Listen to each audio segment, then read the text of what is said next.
120 words per minute for 8 minutes. 10 seconds more. 5 seconds. Start.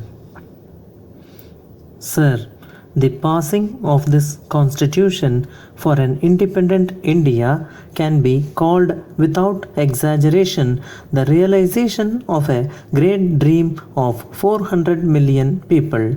For so many years, the people of this country had been working for this realization, and today we have actually got what we had been working for. The first picture which really comes into my mind when I stand here this afternoon is the picture of the great man Mahatma Gandhi, who by years and years of untiring work made it possible for us today to be an independent country. I think if we are to deserve this constitution, we have to make up our minds to work it into something alive and something that will be of benefit to every citizen of this country.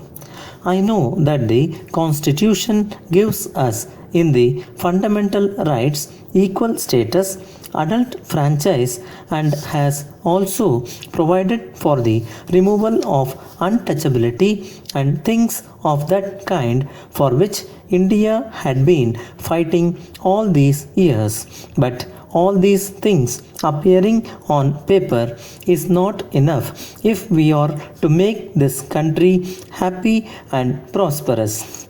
We have to see that these ideas and ideals which are on paper in the Constitution are implemented by the people of this country. Sir, I would also like to pay my tribute to you and join with other members who had congratulated you and shown their gratitude to you.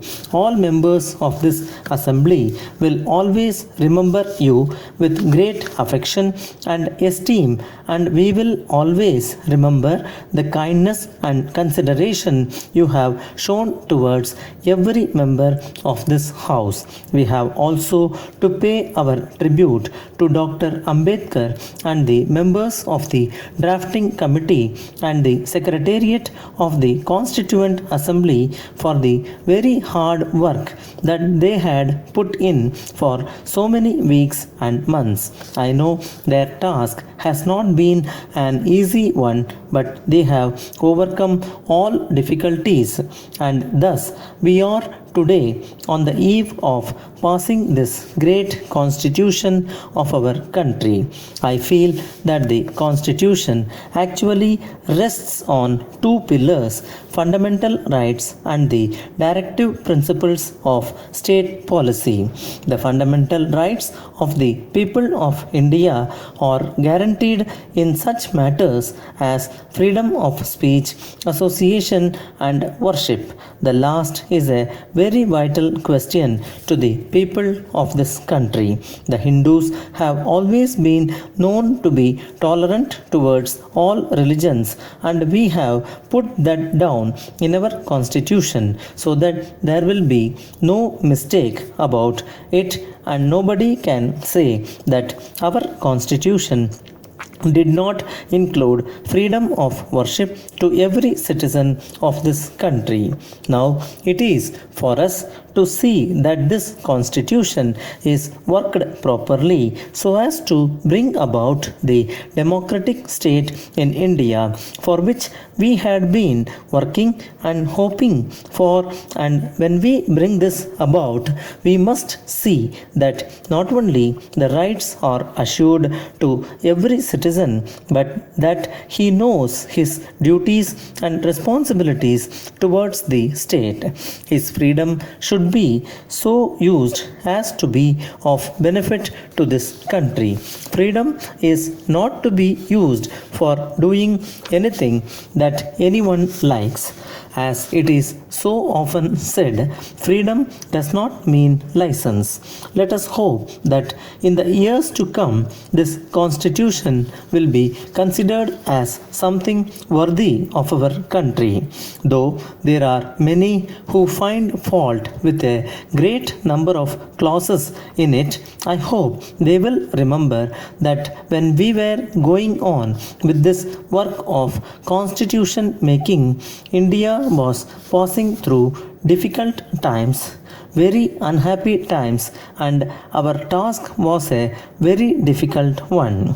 I feel that it has been a great achievement to have been able to bring all the divergent opinions together and frame a constitution of this kind, which has been agreed to by a very large majority, though perhaps not by all.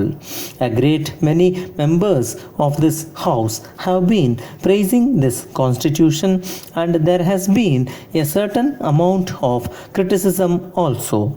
There is one criticism which I would like to make, and that is that this constitution is, to my mind, a very long and a very bulky volume. I always imagined a constitution and still believe to be a small volume which one could carry in one's purse or packet, and not a huge big volume. There was no necessity to go into so many details as has been done here. All the details, I think, should have been left to the government and the legislatures. After all, they are going to function according to the policy laid down by the Constitution, and was it necessary, I would ask, to load the Constitution with all this? I know very little about constitution making, nor do I pretend to be an expert. But I do feel, as one of the citizens of India and as one of those who have been a member of a legislature for 2 or 3 years, that it was not necessary to have so much details in the Constitution. However, as it is, I do think that it is a great piece of work, and I would like to say that it has been a great joy and happiness to me to have been here as a member of this assembly when framing the Constitution of India, and I hope that some of us will live to see that the Constitution becomes a real stronghold for human rights, and it will be worked towards establishing a real democracy so that there will be happiness and prosperity for everyone in India. Equal right is a great thing, and it is only fitting that it has been included in the Constitution. People outside have been saying that India did not give equal rights to her women.